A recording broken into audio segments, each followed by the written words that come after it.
Good afternoon, and welcome to our online discussion of assisted suicide and people with disabilities. My name is Amy Hasbrook, and I am the director of Toujours Vivant, Not Dead Yet. We are a project of the Council of Canadians with Disabilities to inform, unify, and give voice to the disability opposition to assisted suicide, euthanasia, and other ending-of-life practices that have the effect of discriminating against people with disabilities. There are several reasons, there are many, many reasons for our position, but some of the most important ones are, first of all, that legalizing assisted suicide is not necessary because people already have the option to refuse medical treatment and food and water, and to have palliative care, even palliative sedation on demand, and until such time as they die from natural causes. Secondly, to legalize these practices is discriminatory because non-disabled people who express a desire to die are given suicide prevention services, while people with disabilities who say they want to die, sorry, the cat just showed up. People who say they want to die are, sorry, there's a cat. Sorry, I'm sorry, are encouraged to kill themselves. Yeah, that was the cat. So, okay, cat video. Thirdly, people, those who support assisted suicide say that it's a choice, but in fact, those of us with disabilities know that it's not really a choice when you don't have choice access to what's necessary to have a good quality of life. So those of us with disabilities who are stuck in institutions, who don't have accessible housing, who don't have good accessible transit where we live, who can't get around, who can't get a job because of the employment discrimination, lack of accessibility. Those people, we don't have options in terms of living. So how can they say that there's a free and enlightened choice to die? And finally, that safeguards do not prevent people who shouldn't be killed in jurisdictions where euthanasia is legal. The safeguards don't prevent people from dying who shouldn't be killed. So the goal of our online discussion is not to laugh when the cat comes by. And the other goal is to offer people with disabilities the chance to talk about these questions from our perspective. In the public debate, the debate seems to be between progressives who, quote unquote progressives, who say they want my body, my choice and all that, except for they don't take into account the effect of social, economic, and political pressure on people with disabilities, including discrimination and lack of access, when they talk about those choices. And on the other side, it's generally people who are religious or conservative, and most of the disabled people are not religious or conservative, and we kind of get stuck in the middle. And so it's a good opportunity for people with disabilities to talk about the issues from our point of view as people who have a lot of experience with the medical system and the healthcare system, who have direct lived experience of being discriminated against and who knows what that means in everyday life. And so it's a good forum for us to talk about why the disability rights movement has come to these beliefs, and what are some of the criticisms and questions about it. So there are a lot of ways to participate in our conversation. First is to use Google Hangouts on Air. We are available on Hangouts on Air. If you go to Hangouts on Air and look at disability and euthanasia, you'll be able to find us. Secondly, you can go to our website, which is tvndy.ca.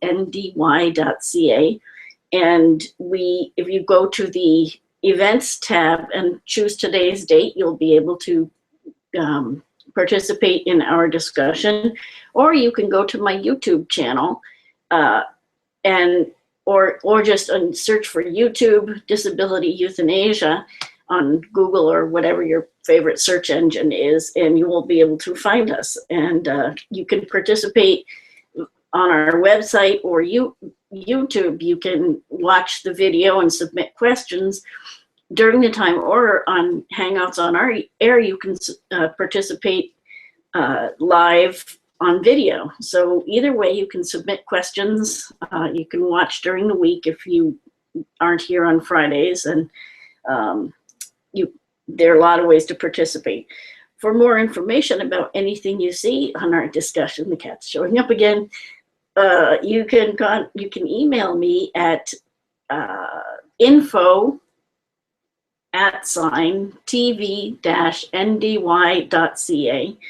You can also find me on Twitter, which is @TVNDY. You can reach us on our website at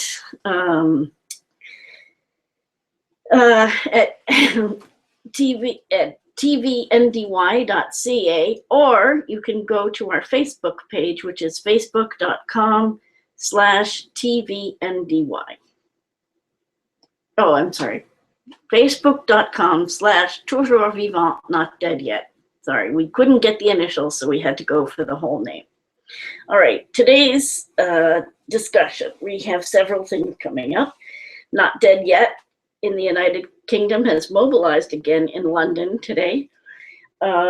We are going to talk about how regulations are made and why you should care. And then we're going to have a couple of news briefs. And finally, we have one announcement. So it's a short menu today. Not Dead Yet UK is mobilizing again today in London. Today, the 7th of November, activists from Not Dead Yet UK and other groups gathered in front of Parliament to voice their opposition to a bill that would allow assisted dying, also known as the Falconer Bill. Hello, she's back. A committee of the House of Lords began studying the bill today. Not Dead Yet UK led a demonstration on July 18th, which broadened the exposure of the disability position through articles and electronic reporting. This led to more widespread inclusion of in the debate over the bill of people with disabilities. No, you can't go out.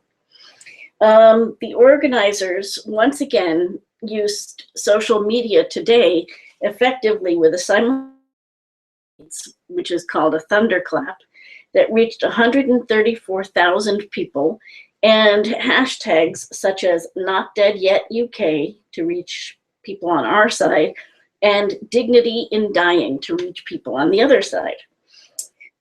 From pictures they posted on Facebook, it appears that there were at least 30 people who came out on a cold and gray day to protest and to meet people on the other side who were there. And you can find the website of NDY UK at www.notdeadyetuk.org. Okay, so the next item is how regulations are made and why you should care. Okay, well, we all know more or less the parliamentary process for making laws. And that's parliament or assemblies or legislatures of any kind in the parliamentary system. It's a little different in the American system. But for few people know what happens next and how laws are put into action. And nor do people understand how they can affect this process. And that's why we're talking about it today.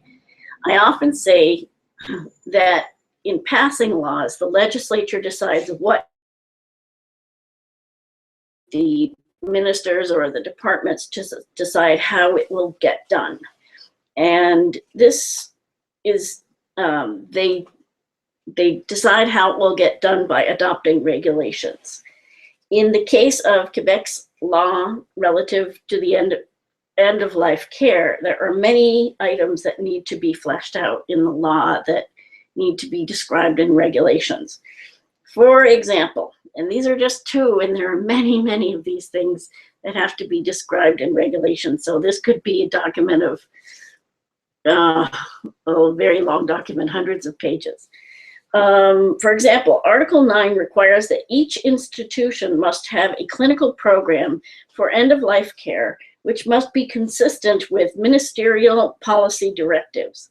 The rules obviously will tell administrators what that ministerial policy is. So, and how the administrators of the institution should make their policy and what kind of things it should cover, that sort of thing. Another example, for Article 3, Paragraph 6 of the law, the definition of medical aid in dying. The regulations will have to explain to doctors what, quote, substance to administer to an end-of-life patient at the patient's request in order to relieve their suffering by hastening death. So in the law itself, that's all that it says regarding killing people, even though the law is, about half of the law is dedicated to this mourir dans la dignité, dying with dignity. That is the only mention in the entire law of actually killing people, and it's very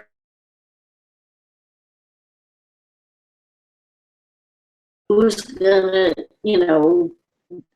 where are they going to get the substance? What kind of substance is it used? Is it going to be injected? Is it going to be pills?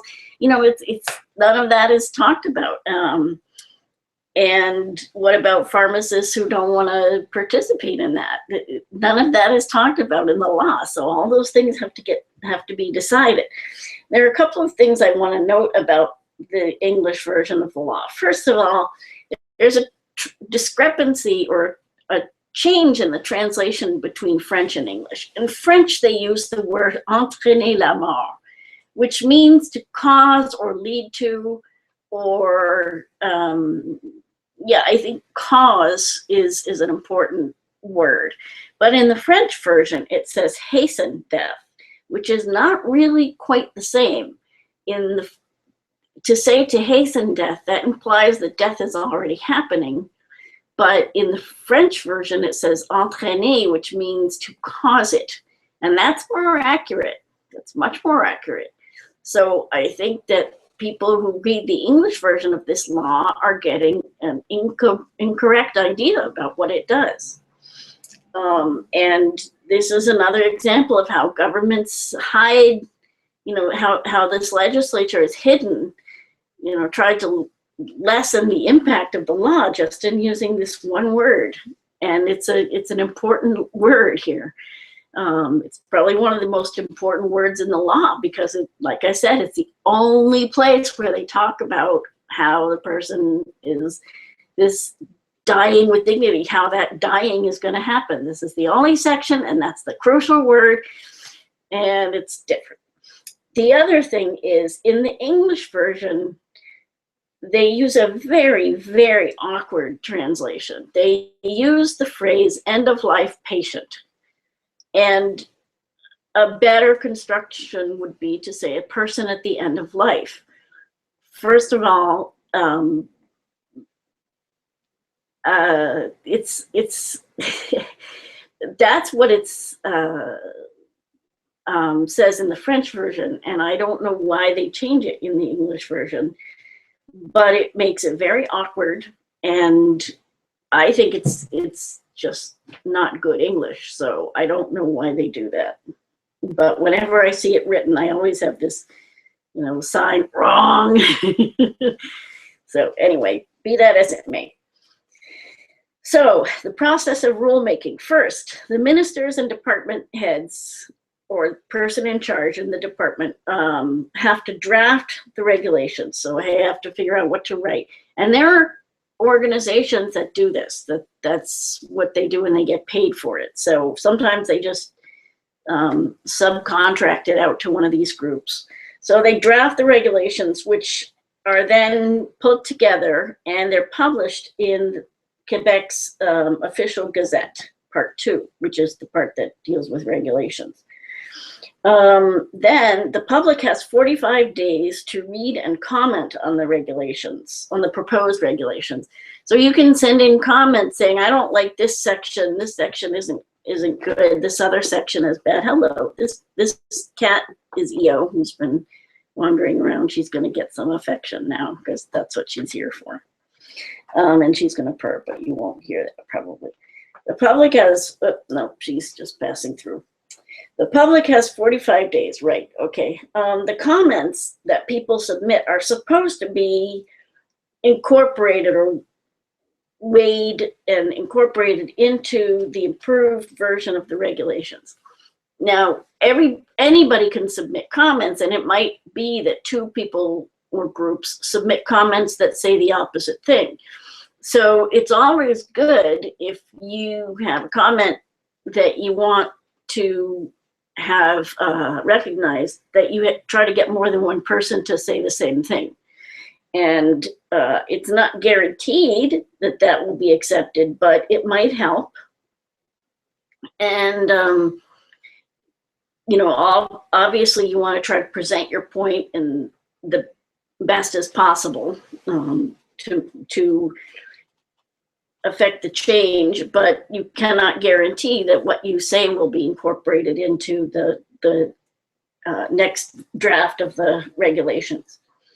So after that version is changed, the version is then submitted to the justice minister to ensure that there aren't any errors, or that the new regulations don't conflict with existing regulations, that there aren't any problems or anything like that. So the final version is then published again in the official gazette, and that goes along with a memo that explains the reasons for making certain choices in the regulations, or at least it's supposed to. Whether or not they do a good job on that memo is, you know, they're supposed to write it, they're supposed to do a good job, but then again, you know, doesn't always work out the way it's supposed to. This process is more detailed than I've explained, obviously, because I'm just making a very, very quick overview of it. And to really study this is a whole area of law, administrative law. And, you know, I spent several hours looking through materials and trying to find it and pinpoint it. And it's not very straightforward, but I've just given you the basic idea. But what I'm trying to make is that everybody has a right to be heard in making these regulations. And the regulations are very important for how the law looks when it's put into practice. So we as citizens, we have to be vigilant. And that means reading the Gazette every week. It's online. It's not easy to find, and there is no English version, but it's, you know, it's available. So we have to read not the Montreal Gazette. It's the official Gazette of the Quebec's official Gazette. It's all governments have this for publishing laws and regulations. And since I haven't yet found anything that relates to the euthanasia law, but as soon as I do find something, I will let you know. I have already started working on some ideas for writing, you know, making comments about the law that was passed and some ideas. But obviously we can't respond until we have some proposed regulations to respond to. So as soon as I know anything, I will we'll do an analysis of the proposed regulations and we'll go from there. And just for your information, the law is supposed to come into effect a year from next month, so December of 2015. it's possible that the law will be overturned by the Supreme Court. So we don't even into effect, but they have to act as if it will until they hear otherwise. So they will be working on the regulations. Okay, so we have some news briefs. The first is the death of London McCabe. Earlier this week, a 60-year-old autistic boy named London McCabe was killed by his mother. She killed him by throwing him off of a bridge in Oregon. Okay, if groups like Autism Speaks and other groups of parents and service providers of autistics as opposed to autistics themselves, and that's the important point. If groups like Autism Speaks didn't talk about autism as a curse or a tragedy or things like that, maybe parents wouldn't think that killing their kids was somehow okay. Yeah, you're right. Wow.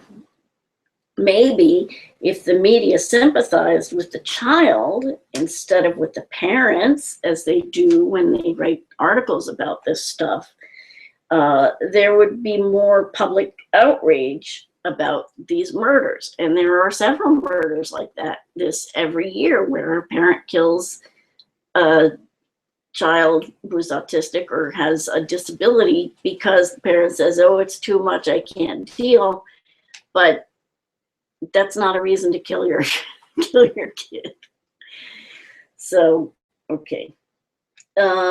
Also, we saw the death of Brittany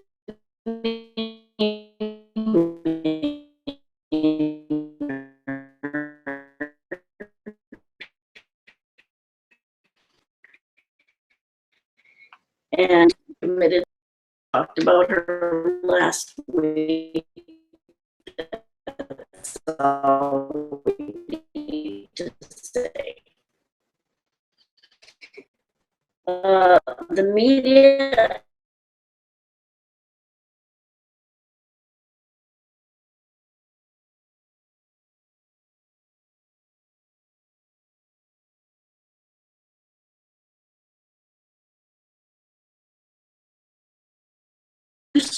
suicide contagion, which is a problem. A person who commits suicide gets a lot of media attention, and other people will follow along because they want media attention. Not quite that if you're dead, you can't appreciate attention, but be that as it may. The media, in the case of Ms. Maynard, made all the possible mistakes, almost all the possible mistakes. First, they used big and sensationalist headlines to talk about her suicide. They published pictures evoking the beautiful young bride and her cute puppy to gain sympathy for her. They described and replayed her videos explaining why she wanted to commit suicide and how tragic her situation was and why it was reasonable for her to want to commit suicide. They referred to suicide in positive terms, such as that it would be a relief for her, that, you know, her suicide was a success, that she's now free, yada, yada, yada, and that the media did not act with restraint shows that they supported Ms. Maynard's suicide, and that encourages and supports other people to act similarly. And if there's any definition of suicide contagion, that is it. Okay, we have one announcement today, and that is that the Council of Canadians with Disabilities is holding a forum called Disabling Poverty, Enabling Citizenship. The forum will be held on December 2nd, 2014, which is the day before the United Nations Day of Persons with Disabilities. The event will be from 9:30 a.m. to noon at the Delta Hotel in Ottawa.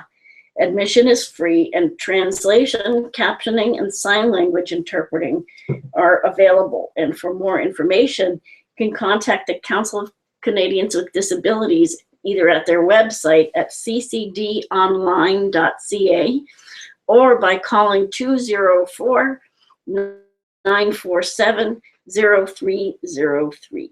Okay, So to reach us, if you want to reach us and be in touch, ask questions or whatever, you can email me at, yes, you can email me, I'm sorry, at info@tv-ndy.ca.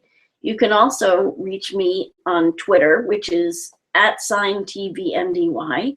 You can reach us on our Facebook page, which is facebook.com/toujours vivant, not dead yet. You can find us at on our website at tvndy.ca. Okay, and at our website, you can watch old videos, and also on my YouTube channel, you can watch old editions of our online discussion. We have them back to September of 2013. So we have last fall and last spring. We took a break over the summer, and then we started again this fall. Probably take a winter break as well. But we have many past editions, and you can find those by doing a search on your favorite search engine for euthanasia, disability, and YouTube. That should get you right to the channel, and you can look over the old videos.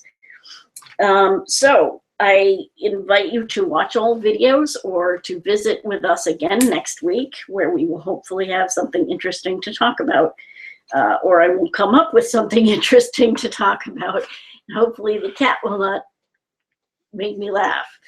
So thank you very much for joining us, and I hope you will visit with us again next week. Have a great week. Be well. Take care of yourselves. Goodbye.